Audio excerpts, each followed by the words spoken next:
یہ عشق اور محبت کی بات ہے اور فرض کی بات ہے، ٹھیک ہے۔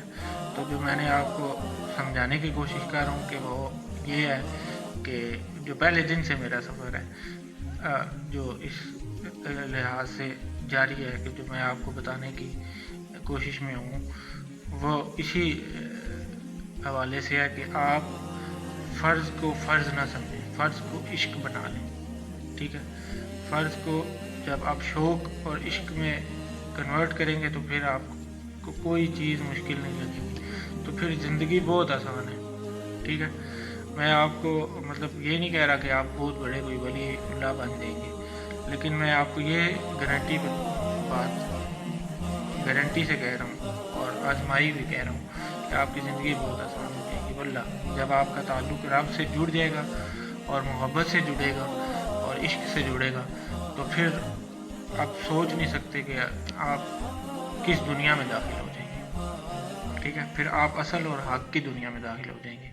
یہ جو آپ کی اپنی خود ساختہ بنائی ہوئی ہر کسی کی، ہر انسان کی، ہر مسلمان کی اپنی اپنی زندگی ہے، ٹھیک ہے۔ انہوں نے اپنی اپنی زندگیاں، اپنی اپنی دنیایں بنائی ہوئی ہیں، ٹھیک ہے۔ تو جو رب نے دنیا بنائی ہے وہ انسان دیکھنے کی کوشش کرتا ہی نہیں۔ اب اس کے پاس اب اس زمانے میں اور اس ٹائم پہ تو ٹائم ہے ہی نہیں، اس کے پاس سر کھجانے کا ٹائم نہیں ہے انسان کے پاس۔ تو پھر رب کو یا رب کے شوق میں یا محبت میں ایسی باتیں کرنے والا جو ہے آپ کو پاگل لگے گا، ٹھیک ہے۔ کہ آپ روزی روٹی کے چکر میں ہوں اور آپ سے کوئی کہے کہ یار روزی روٹی کو چھوڑو، چلو آپ نماز پڑھتے ہیں، ٹھیک ہے، تو وہ انسان آپ کو پاگل لگے گا، ٹھیک ہے۔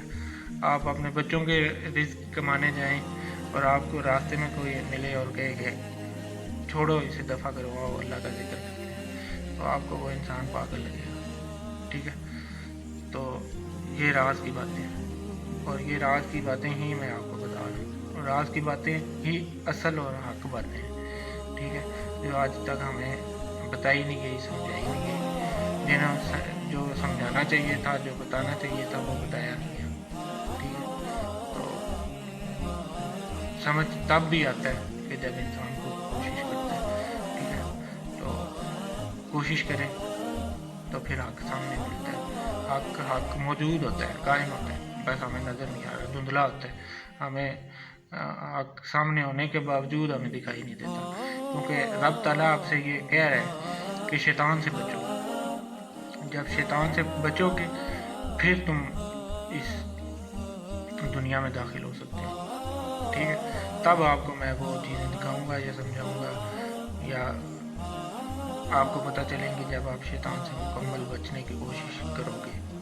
مکمل بچ جانا یہ بھی ممکن ہے اور ناممکن بھی ہے، اس طرح سے ہم لوگوں کے جیسے ایمان کمزور ہے، انسان گناہ کرتا ہی رہتا ہے۔ انسان یہ نہیں ہے کہ انسان گناہ سے پاک ہو جاتا ہے، گناہ انسان کرتا رہے گا، شاید موت تک، قبر میں جانے سے پہلے وہ گناہ میں مبتلا رہے گا، ٹھیک ہے۔ لیکن بات یہ ہے کہ رب کہہ رہا ہے کہ تم اس سے بچو، اس سے بچنے کی کوشش میں لگے رہو، گناہ تم کرتے جاؤ، مجھے تمہاری گناہ کی پرواہ نہیں ہے، ٹھیک ہے، لیکن تمہارے اس ایک آنسو کی مجھے پرواہ ہے کہ جو میرے لیے گرے اور محبت اور عشق میں گرے، ٹھیک ہے۔ اس ایک آنسو کو سمجھ کے اپنی آنکھوں سے جاری کر لیں، جاری ہو جاتا ہے، ٹھیک ہے۔ جب آپ کو ٹھوکریں لگیں اور سمجھنا سیکھیں یا سمجھنا آ جائے تو پھر باتیں سمجھ آنی شروع ہو جاتی ہیں، پھر آنسو بھی گرتے ہیں، ٹھیک ہے۔ تو پھر رب تعالیٰ آپ کے دلوں میں اطمینان اور سکون بھی ڈال دیتا ہے کہ تیری وہ توبہ جو ہے وہ قبول ہو گئی، پھر آپ کو کسی سے پتہ کرنے کی ضرورت نہیں ہوتی، پھر اللہ ہی آپ کو بتاتا ہے ہر راستہ، ٹھیک ہے۔ تو پہلے اللہ پہ ایمان کو مضبوط کرنا ہوتا ہے، ٹھیک ہے۔ یہ زبانی کلامی باتیں نہیں ہیں، یہ کرنے کی باتیں ہیں، پریکٹیکلی مشاہدے کی، ٹھیک ہے۔ ان باتوں کا تعلق مشاہدات سے ہے، تجربات سے ہے، بتانے کی صورت میں نہیں ہے، نہ سمجھ آتا ہے، نہ اس طرح کسی کو سمجھایا جا سکتا ہے۔ اللہ تعالیٰ اس ملک، قوم اور امت پر اپنا خاص کرم کرے اور رحم کرے۔ السلام علیکم، اپنا خیال رکھیے گا۔